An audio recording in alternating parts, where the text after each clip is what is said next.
حضرت عائشہ صدیقہ رضی اللہ عنہا نبی کریم کی محبوب ترین زوجہ اور حضرت ابو بکر صدیق رضی اللہ عنہ کی صاحبزادی تھیں۔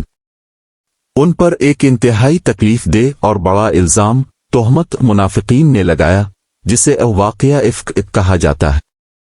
یہ واقعہ غزوہ بنی مستلق کے بعد پیش آیا، اور اس میں اللہ تعالیٰ نے خود حضرت عائشہ کی پاکیزگی قرآن میں بیان فرمائی۔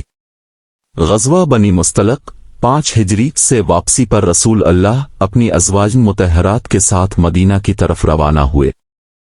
اس زمانے میں پردے کا حکم نازل ہو چکا تھا، اس لیے ازواج مطہرات اونٹوں پر محمل پردے دار ہودج میں سفر کرتی تھیں۔ حضرت عائشہ رضی اللہ عنہا بیان کرتی ہیں، میں ایک موقع پر قافلے سے دور گئی تھی تاکہ حاجت پوری کروں۔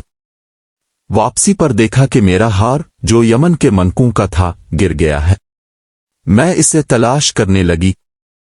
جب واپس آئی تو قافلہ جا چکا تھا، محمل ہلکا تھا، اور خادموں نے یہ سمجھا کہ حضرت عائشہ اس کے اندر موجود ہیں، اس لیے انہوں نے اونٹ بٹھائے بغیر قافلہ روانہ کر دیا۔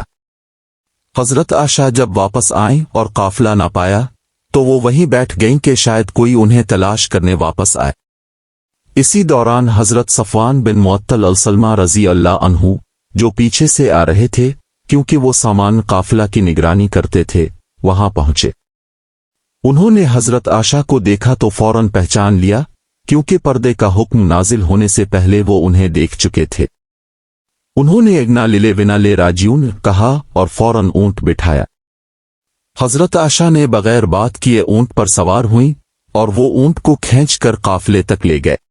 جب وہ مدینہ پہنچے تو منافقوں کے سردار عبداللہ بن ابی بن سلول نے موقع دیکھ کر حضرت عائشہ پر تہمت لگائی کہ وہ صفوان کے ساتھ ناجائز تعلق رکھتی ہیں، نعوذ باللہ۔ یہ جھوٹ منافقین نے پھیلایا اور بعض کمزور ایمان والے مسلمانوں نے بھی سنی سنائی بات آگے بڑھا دی۔ مدینہ میں فتنہ پھیل گیا، نبی کو بھی اس کی خبر ملی۔ اس واقعے نے پورے مدینہ کو ہلا کر رکھ دیا۔ حضرت عائشہ بیمار تھیں اور انہیں اس تہمت کا علم نہیں تھا۔ جب علم ہوا تو ان کی حالت بہت خراب ہو گئی۔ وہ اپنے والدین کے گھر چلی گئیں۔ نبی بھی سخت غمگین تھے۔ انہوں نے صحابہ سے مشورہ کیا۔ حضرت علی نے کہا، یا رسول اللہ، عورتوں کی کمی نہیں، اگر آپ چاہیں تو دوسری شادی کر لیں۔ حضرت اسامہ نے کہا، یا رسول اللہ، ہم آپ کی اہلیہ کو نیک اور پاک دامن جانتے ہیں۔ نبی نے حضرت عائشہ سے آ کر فرمایا، اگر تم نے کوئی غلطی کی ہے تو اللہ سے معافی مانگو، اور اگر تم بے قصور ہو تو اللہ تمہیں بری فرما دے گا۔ چند دن گزرے، کوئی وحی نازل نہیں ہوئی۔ نبی بھی سخت پریشان تھے۔ پھر ایک دن وحی نازل ہوئی، اس سورۃ النور کی آیات 11 سے 26 تک۔ اللہ تعالیٰ نے فرمایا، نوے الوزنے جاکاواب نالنفوں واسب منوام لیا تحسباویا شیر عالف لیوام بلا اعوا خیر لیوام۔ النوری 24:11۔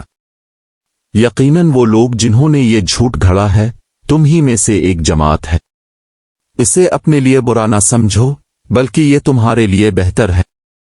ان آیات میں صاف طور پر حضرت عائشہ کی پاک دامنی بیان کی گئی اور تہمت لگانے والوں کو سخت عذاب کی وعید دی گئی۔ اللہ نے فرمایا کہ جو لوگ پاک دامن عورتوں پر تہمت لگائیں ان پر 80 کوڑے کی سزا ہے۔